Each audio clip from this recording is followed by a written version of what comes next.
what are the tax differences between the U.S. and the Israeli tax laws? Okay, so let me answer the first question first, which is kind of what should Israelis be concerned about when they're investing, especially in U.S. real estate.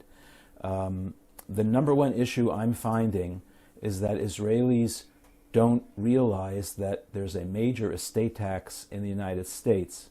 And if they're investing thinking they're going to leave the assets or they're going to sell and leave the proceeds or whatever to their children, they don't always take into account the fact that since they are not U.S. Residents or citizens, there is no exclusion to the estate tax which applies to Americans. An American can die and leave over $13 million to whoever they want to, free of estate tax. If it's an Israeli or another foreigner, it's only $60,000. So almost every dollar that you have of U.S. investment in real estate, if you're Israeli, is going to be subject to estate tax when you die, and that number can be as high as 40%. So you're giving away almost half of the value of the real estate when you die. And so I've been hired many times to try to help investors in Israel figure out ways around that problem. And there are definitely a number of solutions. So there is tax for Israelis, special tax for Israelis in the States. But since they're Israelis, they also have tax, the Israeli tax. Mm-hmm. Is there a way that they can avoid paying double tax both to the American and the Israeli countries? Often yes, not always, but often yes. There is a tax treaty between Israel and the United States that essentially provides for trying to minimize the double tax between the two countries. And so, for example, if you sell an asset and you're Israeli, let's say, and also subject to American tax, you can offset one against the other. And so you get a tax credit from the taxes you pay in Israel against American tax, or vice versa.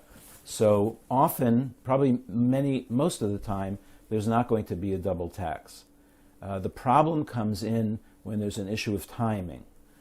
Sometimes the tax that's due in America is going to be later in time than the tax due in Israel, maybe a year, several years, etc.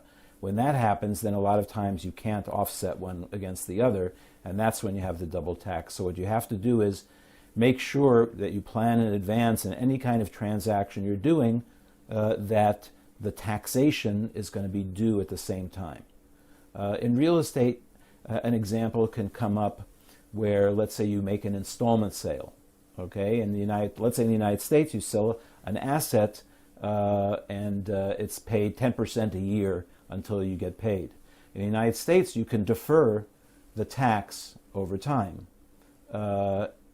corresponding to the payments that are due. In Israel, you can't. In Israel, it's due immediately when the sale is. So if you're not careful, you will not be able to get a complete offset. You can offset probably some years, but you're not going to get a complete offset of one against the other. And so that's a trap that you have to be very careful of. My email address is mark at hesstaxlaw.com. That's HESSTAXLAW.com. My website is similar to that. It's www.hesstaxlaw.com. My phone number in Israel is 0547-684-176, and my U.S. phone number is 310-926-7499.